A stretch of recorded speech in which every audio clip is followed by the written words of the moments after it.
राधा अपनी 12 साल की बेटी मोना के साथ शहर के अंदर एक छोटी सी बस्ती में रहती थी। राधा के पति की मृत्यु के बाद राधा पर घर की सारी जिम्मेदारी आ गई थी। उसकी बेटी मोना बचपन में पोलियो का शिकार होने की वजह से चलने फिरने में असमर्थ थी। वह बैसाखी का सहारा लेकर ही चल पाती थी। राधा एक कपड़े की फैक्ट्री में काम करती थी, जहां से उसे गुजारे लायक पैसे मिल जाते थे। वह मोना को देखकर बहुत दुखी रहती थी। एक दिन जब राधा फैक्ट्री में जाती है, तब उसे पता चलता है कि वह फैक्ट्री किसी कारण बंद हो गई है। वहां से सभी काम करने वालों को नौकरी से निकाल दिया जाता है। राधा पर मुसीबत का पहाड़ टूट पड़ता है। वह सोचती है कि अब वह क्या करेगी, अपना घर कैसे चलाएगी, अपनी बेटी के लिए कैसे खाना लेकर जाएगी। दुखी मन से राधा घर आती है तो मोना उससे कहती है, अरे माँ, दिवाली आने वाली है। दिवाली पर तो तुम मुझे नए कपड़े और मिठाई दिलाओगी ना? क्यों नहीं मेरी प्यारी बच्ची, साल में एक ही तो त्योहार आता है। मैं अपनी बच्ची के लिए नए कपड़े और मिठाई ज़रूर लाऊंगी। रोज़ाना राधा घर से निकल जाती थी और काम की तलाश में घूमती रहती थी। कहीं पर कोई काम मिल जाता था तो उसे 4 पैसे मिल जाते थे, पर कोई पक्की नौकरी उसे मिल नहीं रही थी। वह इसी चिंता में रहती थी। अगर 2-4 दिन में उसे कोई काम ना मिला तो वह अपनी बेटी के लिए कपड़े और मिठाई कहाँ से ले जाएगी। एक दिन बाजार में एक कपड़े की दुकान के बाहर पुतले पर सुंदर फ्रॉक देखकर राधा उसे निहारने लगती है और सोचती है कि ये फ्रॉक अपनी बेटी मोना पर कितना सुंदर लगेगा। मेरे पास इसे खरीदने के लिए पैसे नहीं हैं।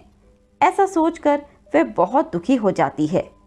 तभी दुकान का मालिक बाहर आता है और राधा पर चिल्लाता है, ए औरत, यहाँ खड़ी क्या कर रही है? क्या कपड़े चुराने का इरादा है तेरा? नहीं नहीं सेठ जी, मैं तो बस अपनी बेटी के लिए ऐसा फ्रॉक लेना चाहती हूँ, पर मेरे पास पैसे नहीं हैं। पैसे नहीं है तो भागो यहाँ से, जब पैसे होंगे तब आना। ये कहते हुए दुकान का मालिक राधा को वहां से भगा देता है। राधा बहुत दुखी मन से घर की ओर चल देती है। आज तो बहुत थोड़ा राशन बचा है, मैं वही बनाकर मोना को खिला देती हूँ, पर कल क्या होगा? 2 दिन बाद तो दिवाली भी आ गई है। बस यही सोचते सोचते राधा मोना को खाना खिला देती है और खुद भूखी ही सो जाती है। मोना ये सब देखती है। वह समझती है कि खाना कम होने के कारण उसकी माँ भूखी सो गई। मोना अगले दिन भगवान के आगे प्रार्थना करती है, हे लक्ष्मी माँ, तुम तो सब पर कृपा करती हो, पर मेरी और मेरी माँ के दुख तुम्हें क्यों नजर नहीं आते? दिवाली पर सब तुम्हारी पूजा करेंगे, खूब मिठाई खाएंगे, नए नए कपड़े पहनेंगे, पर हमारे पास खाने के लिए रूखा सूखा भी नहीं। मेरी माँ बहुत परेशान है। आप तो सबके दुख दूर करती हैं, हमारे दुख भी दूर कर दीजिए। दिवाली को एक ही दिन बचा था और राधा के पास कुछ पैसे नहीं। एक बार फिर राधा बाजार पे काम की तलाश में जाती है। तभी वह उसी दुकान के सामने से गुजरती है जहां वह फ्रॉक देखी थी। वह देखती है कि दुकान का मालिक बहुत जल्दी में दुकान से निकलकर अपनी गाड़ी की तरफ भागता है। जैसे ही गाड़ी में बैठकर वह जाने लगता है तो जल्दी में उसके हाथ से एक बैग वहीं गिर जाता है। इस बात से बेखबर वह दुकान का मालिक गाड़ी लेकर निकल जाता है। राधा दौड़ती हुई बैग उठाती है, गाड़ी के पीछे भागने की कोशिश करती है, पर गाड़ी तेजी से निकल जाती है। वह बैग खोलकर देखती है तो हैरान रह जाती है। उसमें ढेर सारे पैसे थे। राधा वह पैसा देखकर सोचती है कि इससे कुछ पैसे निकाल ले, पर उसकी हिम्मत नहीं पड़ती।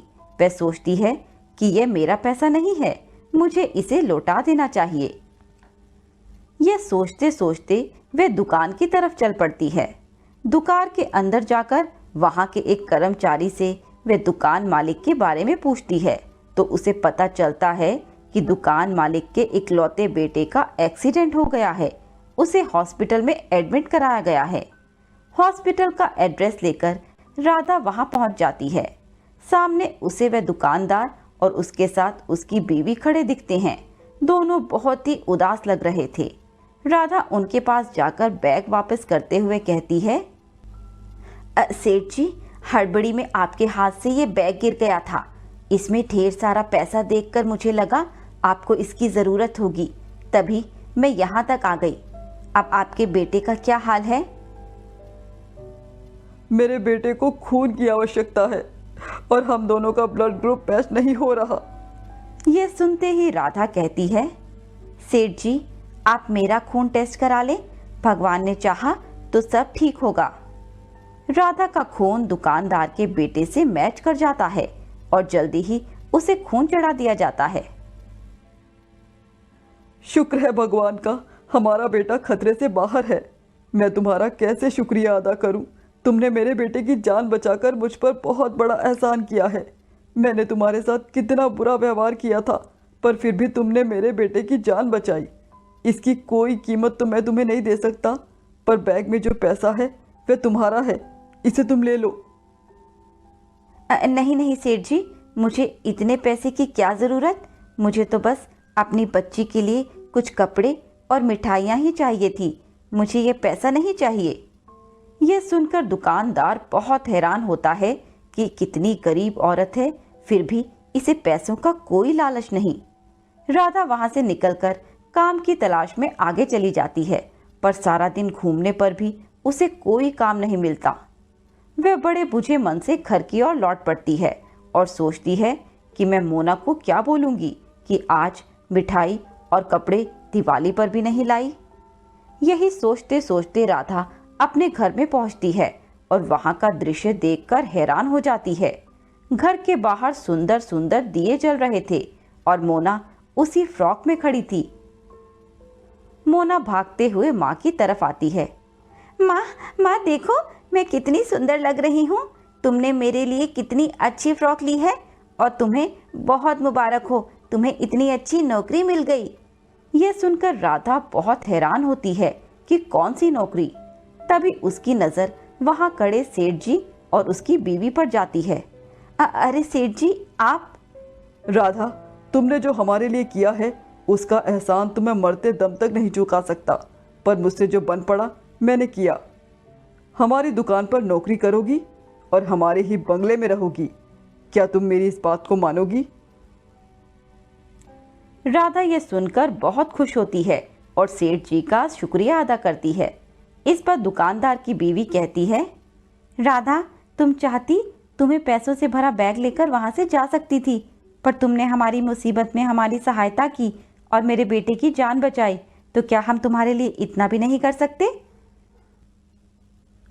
उसके बाद राधा और मोना उन लोगों के बंगले में खुशी खुशी रहने लगते हैं।